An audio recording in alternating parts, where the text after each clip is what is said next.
Hello friends, last લેક્ચરમાં આપણે વાત કરી હતી જે સૂક્ષ્મ અંતરોનું માપનની વાત કરી હતી. ઓકે, ત્યારબાદ આપણે ડિગ્રી રેડિયનની વાત કરી હતી કે જે ખૂણાઓ છે, સમતલ કોણ જે છે એને આપણે બે પદ્ધતિમાં માપીએ છીએ. એક રેડિયન છે, જે રેડિયન છે એ સાયન્ટિફિક પદ્ધતિ છે, વૈજ્ઞાનિક પદ્ધતિ છે, બરાબર, કે જ્યાં ઓબ્વિયસ થિયરી જે હોય છે, આપણી વૈજ્ઞાનિક થિયરીઓ હોય છે, એમાં રેડિયનનો ઉપયોગ થાય છે અને વ્યવહારિક રીતે ડિગ્રીનો યુઝ થાય છે, બરાબર. કારણ કે જે ડિગ્રી છે, બરાબર, એ પદ્ધતિ બહુ કોમનલી વર્ષોથી યુઝ થઈ છે, એટલે સામાન્ય રીતે પણ આપણે સમજી શકીએ છીએ, એટલે એ જ પદ્ધતિનો ઉપયોગ કરીએ છીએ, બરાબર. તો બાકી એસઆઈ એકમ શું છે? રેડિયન છે. ઓકે, તો આજે આપણે જે એના રિલેટેડ જે કંઈ પણ દ્રષ્ટિસ્થાન ભેદની જે રીત છે, એના રિલેટેડ જે કંઈ પણ એક્ઝામ્પલ છે એની વાત કરવાની છે. ઓકે, તો એના જે એક્ઝામ્પલ છે એ આપણે ટેક્સ્ટબુકમાં આપેલા છે, ઉદાહરણ છે એ આપણે જોઈએ માપનના. ઓકે, લંબાઈના માપનના રિલેટેડ એક્ઝામ્પલ છે એ આપણે જોઈશું. તો સૌથી પહેલો એક્ઝામ્પલ છે,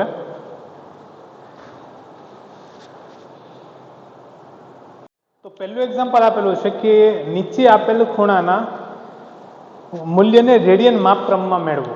ઓકે, તો રેડિયનમાં કન્વર્ટ કરવાનું છે. તો એક્ઝામ્પલ નંબર 1, બરાબર, આપણે ટેક્સ્ટબુકમાં આપેલો છે, ટેક્સ્ટબુક બધાએ લીધેલી છે. ના લીધી હોય તો પાઠ્યપુસ્તક લઈ લેવાના છે હવે, બરાબર. એ પાઠ્યપુસ્તકમાંથી આપણું જે ચેપ્ટર 1 છે એકવાર રીડ કરજો, બરાબર. પછી જે 2 છે એ આપણે રેગ્યુલર જે પાઠ્યપુસ્તક છે તમારે વાંચન રાખવાનું છે. તો એમાં પહેલો ક્વેશ્ચન છે કે આપણને અમુક ખૂણાઓના મૂલ્ય આપેલા છે, એને આપણે કન્વર્ટ કરવાનું છે રેડિયનમાં. ઓકે, તો સૌથી પહેલા આપેલું છે 1 ડિગ્રી બરાબર કેટલા રેડિયન. આ ક્વેશ્ચન મેં તમને કરો આપેલો હતો. તો કઈ રીતે કરીશું? તો કે રેડિયનમાં જે કિંમત છે 1 ડિગ્રી બરાબર શું થાય? 1 × π/180, બરાબર. π/180 કરવાનું છે. એટલે તમારે આ ભાગાકાર કરવાનો. જે આ ડિગ્રી છે એનું સૌથી પહેલું શું કરી દેવાનું છે? આ ભાગાકાર. એટલે કે જે આ પાય છે એની કિંમત મૂકો 3.14 ડિવાઇડેડ બાય 180. હવે આ ભાગાકાર કરીને તમને જે પરિણામ મળે એ તમારે યાદ રાખવાનું છે. શું મળશે આપણને? તો આ 1.745 આની આસપાસ મળશે ઇન્ટુ 10⁻² રેડિયન, આટલું મળશે. તમે જે ભાગાકાર કરેલો છે તમારે આવશે 0.01745, આવો કંઈક આન્સર આવેલો હશે, બરાબર. તો આ આન્સરને આપણે હંમેશા આ રીતે લખીએ છીએ.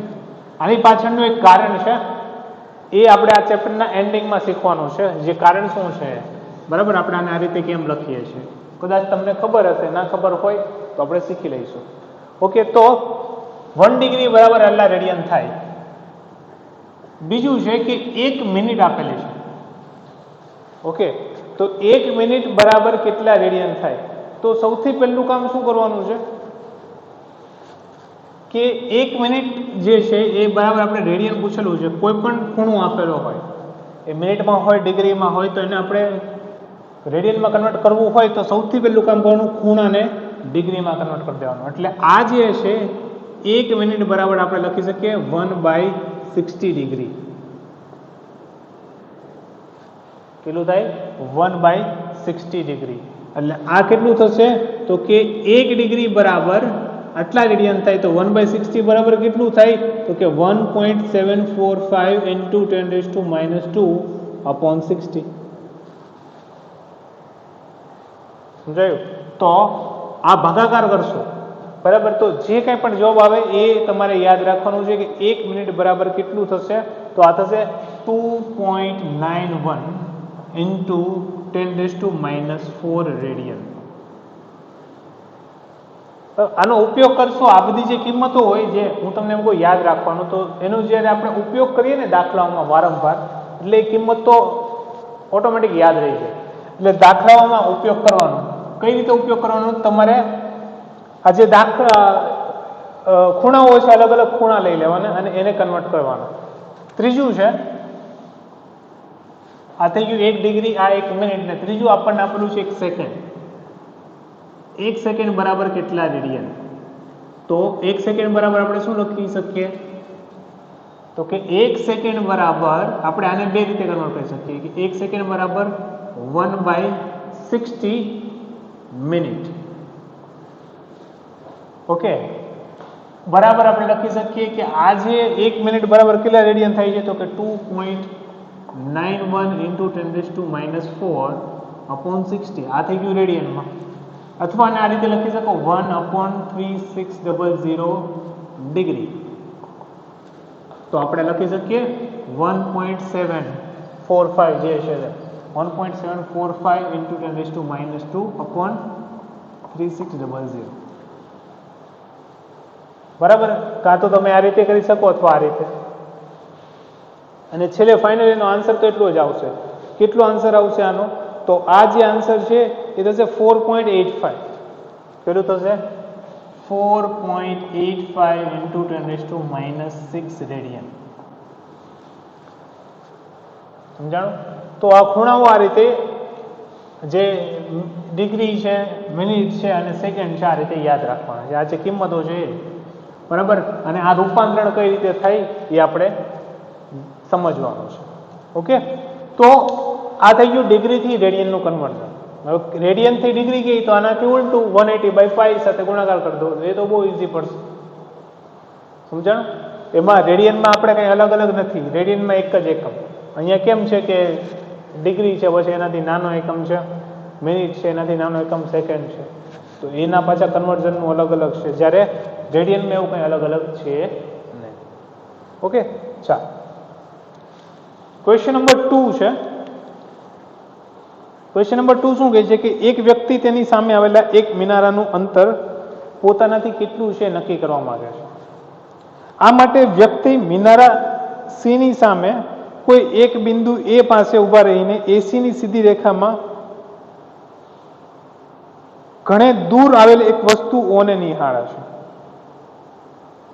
ત્યારબાદ વ્યક્તિ એસી ને લંબ દિશામાં 100 મીટર ચાલીને બિંદુ બી પાસે પહોંચે છે અને બી સ્થાનેથી વ્યક્તિ ઓ અને મિનારા સી ને નિહાળે છે. વસ્તુ ઓ ઘણી જ દૂર હોવાથી વ્યવહારિક રીતે અવલોકન દિશા બીઓ અને એઓ એકરૂપ બને છે. બરાબર? પરંતુ તે નોંધે છે કે સી ની સીધી દ્રષ્ટિ રેખા મૂળ દ્રષ્ટિ રેખાથી થીટા બરાબર 40 ડિગ્રી જેટલી ખસી છે. તો વ્યક્તિના મૂળ સ્થાનથી અંતર કેટલું થશે? બરાબર? મૂળ સ્થાન એ થી મિનારા સી નું અંતર કેટલું થાય? ચાલો જો શું કીધું છે અહીંયા. Example number 2.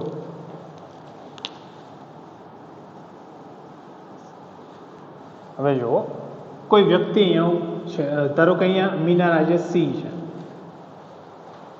બરાબર? હવે ત્યાંથી એ વ્યક્તિ અહીંયા એ પોઈન્ટ પર છે. હવે એ અહીંયા અવલોકન કરે છે, ઘણો દૂરનો પોઈન્ટ છે ઓ. બરાબર? એ રેફરન્સ તમે એવું લઈ શકો કે સૂર્યનો તમે અવલોકન કરો છો. બરાબર? ઓ એટલે તમારે એવું કહી શકો સૂર્ય છે. ત્યારબાદ એ ત્યાંથી એ થી બી જે જાય છે આ દિશામાં 100 મીટર અંતર કાપે છે. ફરી પાછું સૂર્યનું અવલોકન કરો. એટલે તમે જ્યારે આવું કરો ત્યારે તમને એક અંદાજો આવે. તમે એક વસ્તુ સમજો કે શું કે તમે તમારા ઘરનું જે ટેરેસ છે ત્યાંથી તમે સૂર્યનું અવલોકન કરો, બાજુની કોઈ બિલ્ડિંગ છે અથવા 100 મીટર દૂર જઈને સૂર્યનું અવલોકન કરો. તમને એવું લાગે સૂર્ય થોડો આમ તેમ ખસી ગયો છે? નહીં. એટલે એક વસ્તુ અહીંયા આપણે એ સમજવાનું છે. એક્ઝામ્પલમાં બીજું કંઈ નવું નથી. વસ્તુ સમજવાની શું છે કે ઘણી દૂરની જે વસ્તુઓ છે, બરાબર, તમે એ થી અવલોકન કરો તો તમને એ સી ની દિશામાં દેખાશે અને બી થી અવલોકન કરો તો તમને આ દિશામાં દેખાય. તમે અહીંયાથી અવલોકન કરો તો તમને ઓ અહીંયા દેખાય, તમે બી થી અવલોકન કરો તો ઓ અહીંયા દેખાય. મતલબ કે આ સ્થાન બદલેલું હોય, તમે અહીંયાથી અહીંયા આવી જાઓ પણ વસ્તુ તમારી સામે ને સામે જ દેખાય, તમે કેવા એવું માગે છે, બરાબર? તો આ વસ્તુ જે છે, આ જે સામે ને સામે દેખાય એ વસ્તુ તમારે આ વાત ધ્યાન રાખવાની કે જે ઘણી દૂરની વસ્તુ હોય, બરાબર, તમારા સ્થાન સાથે એ વસ્તુનું સ્થાન બદલાતું નથી, એ ત્યાં ને ત્યાં હોય એવું જ લાગે. તમે ક્યારેક બસમાં મુસાફરી કરતા હોય, ટ્રેનમાં મુસાફરી કરતા હોય તો પાસેની વસ્તુ જે છે એ કેવું હોય તો કે ખૂબ જ ઝડપથી પાછળની તરફ જતી દેખાય, પણ દૂરની વસ્તુ જુઓ તો એવું લાગે કે ત્યાં ને ત્યાં જ છે. જે ડુંગર હોય કે દૂરના જે ઝાડ હોય, તમે તેનું અવલોકન કરો તો તમને એ વસ્તુ ત્યાં ને ત્યાં જ દેખાય, ત્યાં ને ત્યાં જ હોય એવું લાગે, બરાબર? કારણ શું છે કે ઘણી દૂરની વસ્તુઓ હોય, બરાબર, એ અહીંયા અને અહીંયા બંનેથી એનું અંતર જે ઓલમોસ્ટ સેમ હોય, અને એ દૂરની વસ્તુ છે ત્યાંથી લઈને આ પોઈન્ટ સુધી, એટલે કે આપણે કહીએ કે ઓ થી લઈને એનું અંતર, ઓ થી લઈને બી નું અંતર એટલું વધારે હોય કે એની કમ્પેરમાં આ અંતર કંઈ જ ના કહેવાય, એટલે એ વસ્તુ તમને એક સુરેખામાં દેખાય. ઓકે, હવે એવું કીધું છે કે આ જે ખૂણો છે અહીંયા આ અવલોકન કરે તો આ ખૂણો 40 દેખાય, નજીકની વસ્તુ હોય એ તેનું સ્થાન બદલેલું હોય એવું લાગે, તો આ 40 ડિગ્રી છે. તો એ થી સી નું અંતર પૂછેલું છે, તો સિમ્પલ છે, અહીંયા ત્રિકોણમિતિનો ઉપયોગ કરો, ત્રિકોણમિતિનો ઉપયોગ કરો, ત્રિકોણ ABC માં આ બાજુ છે, આ બાજુ તમારે મેળવો તો tan 40 ઇઝ ઇક્વલ ટુ સામેની બાજુ AC અપોન AB, તો AC બરાબર કેટલું થશે?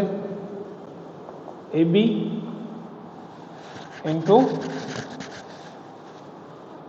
tan 40.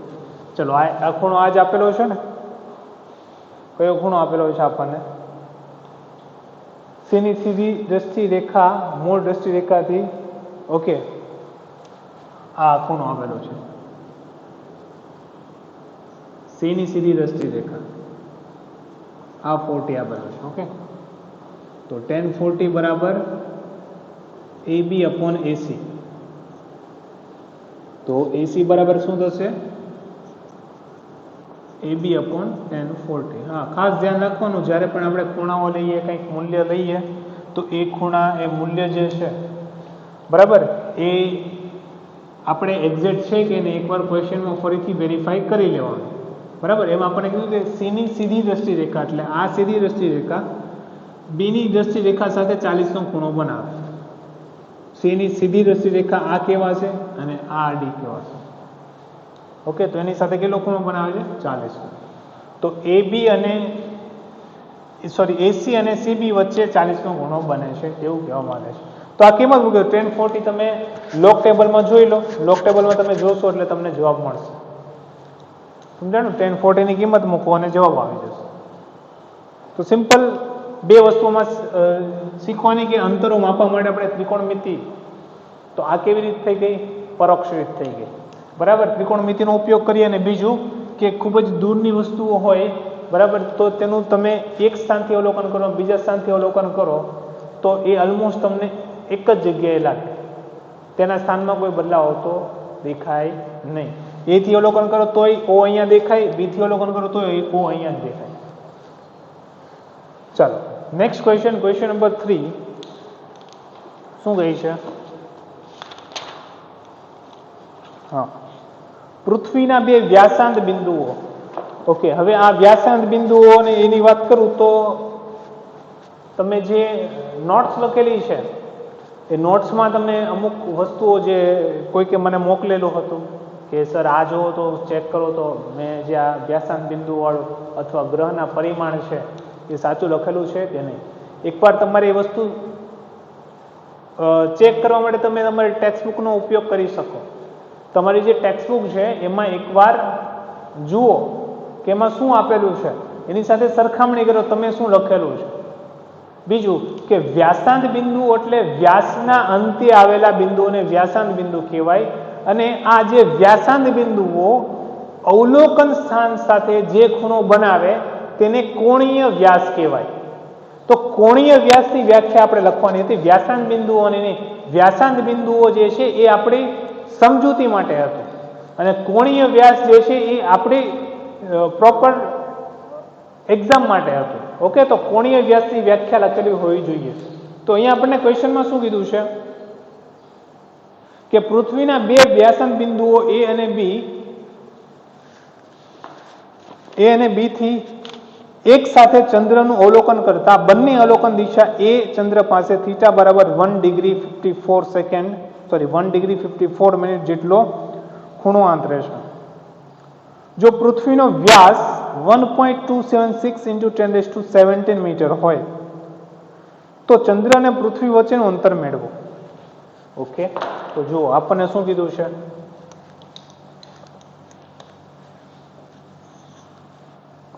એક્ઝામ્પલ નંબર 3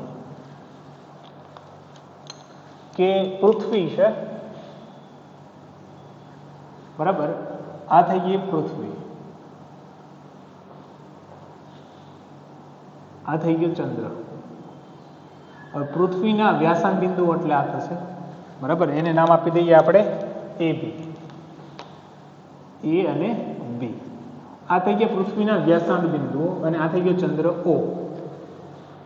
હવે એ અને બી થી એક સાથે ચંદ્રનું અવલોકન કરીએ છીએ, બરાબર, એટલે આ અવલોકન કરીએ તો અહીંયા જે ખૂણો બને છે એ આપણને કીધો છે. ઓકે, તો આ જે ખૂણો છે એને આપણે કહીએ થીટા, અહીંયા આપણે કહીએ છીએ આલ્ફા. આલ્ફા જે કહેવાય છે કોણીય વ્યાસ, બરાબર. આલ્ફા બરાબર આપેલું છે 1 ડિગ્રી 54 મિનિટ. બીજું આપણને આપેલું છે પૃથ્વીથી ચંદ્ર સુધીનું અંતર, આપણે કહી શકીએ એઓ અથવા બીઓ. એ કેટલું આપેલું છે તો કે પૃથ્વીનો વ્યાસ આપેલો છે આપણને. ઓકે, તો પૃથ્વીનો વ્યાસ આપણને ખબર છે AB = 1.276 × 10⁶ મીટર, 10⁷ છે, સોરી, આટલું આપેલું છે આપણને 1.276 × 10⁷ મીટર. ઓકે, AB આપી દીધું છે આપણને, બરાબર. AO અથવા BO આપણે મેળવવાનું, પૃથ્વીથી ચંદ્ર સુધીનું અંતર, એટલે કે AO અને BO કેટલું થાય એવું આપણને પૂછેલું છે. ઓકે, તો સિમ્પલ છે, બહુ કંઈ નવું છે નહીં. દ્રષ્ટિસ્થાન ભેદની રીત છે, એમાં એક જ સમીકરણ છે, શું છે, ખૂણો બરાબર ચાપના છેદમાં ત્રિજ્યા, પણ ખૂણો રેડિયનમાં હોવો જરૂરી છે. તો આલ્ફાને રેડિયનમાં લાવવા શું કરીશું, બરાબર, તો આપણે આને આ રીતે લખીએ છીએ. તો જે ખૂણો છે આલ્ફા બરાબર 1 ડિગ્રી 54 મિનિટ, બરાબર, એટલે આ કેટલું થાય તો કે 1 ડિગ્રી બરાબર, જો આ ખૂણો આવો લખેલો છે એનો મતલબ શું થાય કે 1 ડિગ્રી અને એનાથી ઉપર બીજે 54 મિનિટ જેટલું. તમને એમ કીધું 1 ડિગ્રી 54 મિનિટ 22 સેકન્ડ, તો આનો મતલબ શું થાય 1 ડિગ્રી પછી એનાથી ઉપર કેટલું 54 મિનિટ, બરાબર, એનાથી ઉપર કેટલું 22 સેકન્ડ, આટલો ખૂણો બને છે. એટલે અહીંયા આપણે શું કરશો તો કે આ જે 1 ડિગ્રી છે એ બરાબર કેટલું થાય 60 મિનિટ, અને એનાથી ઉપર બીજી કેટલી મિનિટ આપેલી છે 54, એટલે આપણે પ્લસ કરી દઈશું 54 મિનિટ, તો કેટલું થઈ ગયું 114 મિનિટ. ખૂણો 114 મિનિટ છે, બરાબર. હવે આ જે 114 મિનિટ છે એને આપણે લખી દો રેડિયનમાં, 114 મિનિટ ઇન્ટુ 1 મિનિટ બરાબર આપણે કેટલું આવ્યું હતું 2.91, તો આ મિનિટ વાળી વાત થઈ ગઈ 2.91 × 10⁻⁴, આ ગુણાકાર કરો એટલે આ આન્સર આવી ગયો રેડિયનમાં. સમજાણું? એટલે મેં તમને કીધું હતું કે આપણે આ કિંમતો જે છે એ યાદ રાખવી પડશે, બરાબર. યાદ રાખવી પડે મતલબ કે તમે દાખલાઓ ગણશો એટલે આ ઓટોમેટિક યાદ રહી જશે. તો અહીંયાથી ખૂણો બરાબર આલ્ફા બરાબર ચાપના છેદમાં ત્રિજ્યા. ચાપ કેટલી છે અહીંયા તો કે AB, ત્રિજ્યા શું છે AO અને BO, તો આપણે કહીએ OA. યાદ રાખવાનું ખૂણાની સામેનો ભાગ હંમેશા ચાપ રહેશે. તો આપણે જોઈએ છે OA, તો OA બરાબર AB/આલ્ફા. AB ની કિંમત કેટલી છે તો કે 1.276 × 10⁷ અપોન OA કેટલું છે 114 × આલ્ફા 114 × 2.91 × 10⁻⁴. તો આ કેલ્ક્યુલેશન કરો એટલે તમારો આન્સર આવી જાય કે પૃથ્વીથી ચંદ્ર સુધીનું અંતર કેટલું. સમજાણું? તો આ જે ખૂણો છે એ ખૂણો કન્વર્ટ કરતા આવડવો જોઈએ. જો ખૂણામાં આપણને મિનિટ સુધી આપેલું હોય તો આખા ખૂણાને મિનિટમાં કન્વર્ટ કરો. તમને આખો ખૂણો સેકન્ડમાં આપેલો હોય, બરાબર, તમને એવું કીધું હોય, ધારો કે એક્ઝામ્પલ તરીકે અહીંયા લખીએ તો કે 1 ડિગ્રી 7 મિનિટ 22 સેકન્ડ, તો આને શું કરવાનું, 1 ડિગ્રી બરાબર 3600 સેકન્ડ પ્લસ 7 મિનિટ તો કે 7 ગુણ્યા 60 સેકન્ડ પ્લસ 22 સેકન્ડ. એટલે આ કેટલું થઈ ગયું? તો જે કંઈ પણ થાય એ બધાનું સેકન્ડમાં કન્વર્ટ કરો, પછી સેકન્ડ માટે ગુણ્યા 1 સેકન્ડ બરાબર કેટલું થાય? તો કે આટલા રેડિયન થાય. તો આટલી સેકન્ડ બરાબર શું થાય? તો કે ગુણાકાર કરી દો એટલે જવાબ આવે. સમજાણું? તો જ્યારે નાનામાં નાનો અહીંયા સેકન્ડ હોય તો આખા ખૂણાને સેકન્ડમાં કન્વર્ટ કરો, જ્યારે અહીંયા મિનિટ હોય તો આખા ખૂણાને મિનિટમાં કન્વર્ટ કરો અને પછી કિંમત જે છે એ મૂકી દો એટલે જવાબ આવી જશે. સમજાયું બધાને? ઓકે. ત્યારબાદ ક્વેશ્ચન નંબર 4, ઉદાહરણ નંબર એક્ઝામ્પલ નંબર 4 શું કહે છે કે સૂર્યનો કોણીય વ્યાસનું માપ 1920 સેકન્ડ છે. સૂર્ય અને પૃથ્વી વચ્ચેનું અંતર d બરાબર 1.496 × 1011 મીટર છે, 1 એમસ્ટ્રોંગ જેટલું. હા, તો સૂર્યનો વ્યાસ કેટલો થાય? બરાબર, બહુ સિમ્પલ એક્ઝામ્પલ, તમે ટ્રાય પણ કરી શકો છો. ટ્રાય કરીને ગણતરી કરીને ચેક કરી જુઓ, વિડીયો પોઝ કરી દેવાના, બરાબર, ને ચેક કરી જવાનું કે આપણો આન્સર રાઈટ આવ્યો છે કે નહીં. આન્સર કરતાં મેથડ મહત્વની છે. બરાબર, તો જો શું કીધું છે, સૂર્ય છે, ફરી પાછું આ કોણીય વ્યાસ કીધો છે, બરાબર, આ થઈ ગઈ પૃથ્વી અને આ થઈ ગયું સૂર્ય, બરાબર. આ આપેલો છે આપણને આલ્ફા, આલ્ફા બરાબર 1920 સેકન્ડ, બરાબર. બીજું આપણને આપેલું છે પૃથ્વીથી સૂર્ય વચ્ચેનું અંતર, કેપિટલ ડી કહીએ તો આ કહીએ 1.496 × 1011 મીટર. તો આને કહીએ સ્મોલ ડી, આ એ બી અને આ ઓ. તો એ બી બરાબર ડી બરાબર કેટલું એ આપણે મેળવવાનું છે. તો સૌ ખૂણો બરાબર ચાપના છેદમાં ત્રિજ્યા જે આપણે યુઝ કરીશું, પણ એની પહેલાં આપણે અહીંયા જે ખૂણો છે એને શેમાં કન્વર્ટ કરવું પડશે? રેડિયનમાં. તો આલ્ફા બરાબર 1920 સેકન્ડ, આ કોના જેટલું થાય? તો કે 1920 ગુણ્યા રેડિયનમાં કન્વર્ટ કરવા 4.85 × 10−6 રેડિયન. આ મળી ગયો આપણો ખૂણો. ઓકે, હવે આપણને પૂછેલું છે કે આ જે સૂર્ય છે એનો વ્યાસ કેટલો થાય? તો અહીંયા આપણે આલ્ફા બરાબર ચાપ એટલે કે small D upon capital D. તો સ્મોલ ડી બરાબર કેટલું થશે? Alpha into D. કિંમત મૂકી દો, 1920 ગુણ્યા 4.85 ગુણ્યા 10−6 ગુણ્યા ડી કેટલું છે? તો કે 1.496 × 1011. આ ગુણાકાર કરો એટલે તમારો જવાબ આવશે, બરાબર. ગુણાકાર કરીને એક વખત ચેક કરી લેવાનું છે. સમજાયું બધાને? તો બહુ સિમ્પલ છે. તમને કીધું મુજબ જો અહીંયા સેકન્ડ છે તો આખો ખૂણો સેકન્ડમાં છે તો કંઈ કરવાની જરૂર નથી, પણ જો આખો ખૂણો સેકન્ડમાં ન હોય તો આપણે સેકન્ડમાં લાવી દો. નાનામાં નાનો એકમ જો ખૂણામાં સેકન્ડ હોય તો, નાનામાં નાનો એકમ જો ખૂણામાં મિનિટ હોય તો આખા ખૂણાને મિનિટમાં કન્વર્ટ કરો, અને નાનામાં નાનો એકમ જો ડિગ્રી હોય તો પછી ડાયરેક્ટ ડિગ્રીમાં. ઓકે, ચાલો. ક્વેશ્ચન નંબર 5, એક્ઝામ્પલ નંબર 5 શું કહે છે કે જો ન્યુક્લિયસનું પરિમાણ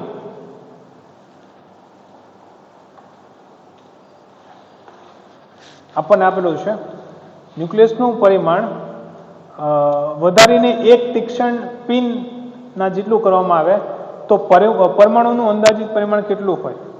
પિનનો વિસ્તાર ગણો તમે 10⁻5 થી 10⁻4. ઓકે, તો જો આ કમ્પેરિઝન કરવાનું કહે છે.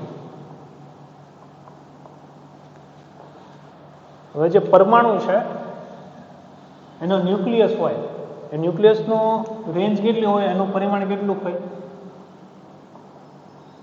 ન્યુક્લિયસનું પરિમાણ અંદાજિત 10⁻15 થી 10⁻14 આટલું હોય. હવે એવું કહે છે કે એક સોયની ટીપ જેટલું કરી નાખે, બરાબર. હવે આ વાસ્તવિક છે, બરાબર, અને રૂપાંતરણ કેટલું કરીએ છીએ આપણે આને, તો કે 10⁻5 મીટરથી લઈને 10⁻4 મીટર જેટલું છે. સોયની ટીપ હોય છે એનું પરિમાણ આટલું, એ જે આપણને ક્વેશ્ચનમાં આપેલું છે. એટલે આપણે ન્યુક્લિયસ જે છે એ કેટલું કરીએ છીએ એનું પરિમાણ, તો કે એવું કહી શકીએ ન્યુક્લિયસના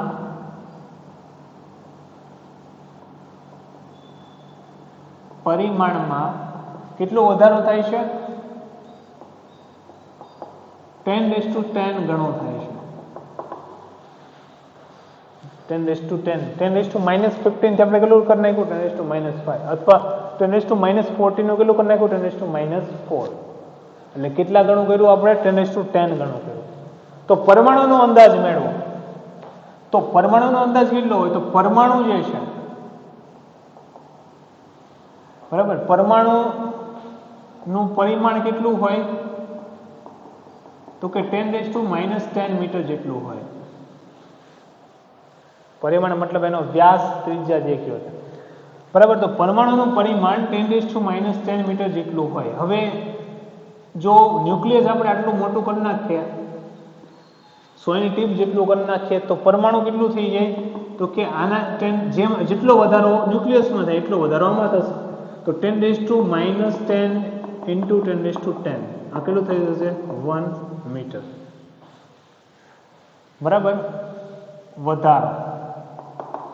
એટલે આપણે એવું કહી શકીએ કે 1 મીટર વ્યાસનો એક ગોળો લો, બરાબર, 1 મીટર વ્યાસનો જો ગોળો લો, તો એની ઉપર, એની અંદર સોયની, એના કેન્દ્ર પર સોયની ટીપ રહે એટલા ભાગમાં ન્યુક્લિયસ હોય, બરાબર. આખા પરમાણુનું જે દળ હોય છે એ પણ ક્યાં હોય, ન્યુક્લિયસમાં કેન્દ્રિત હોય.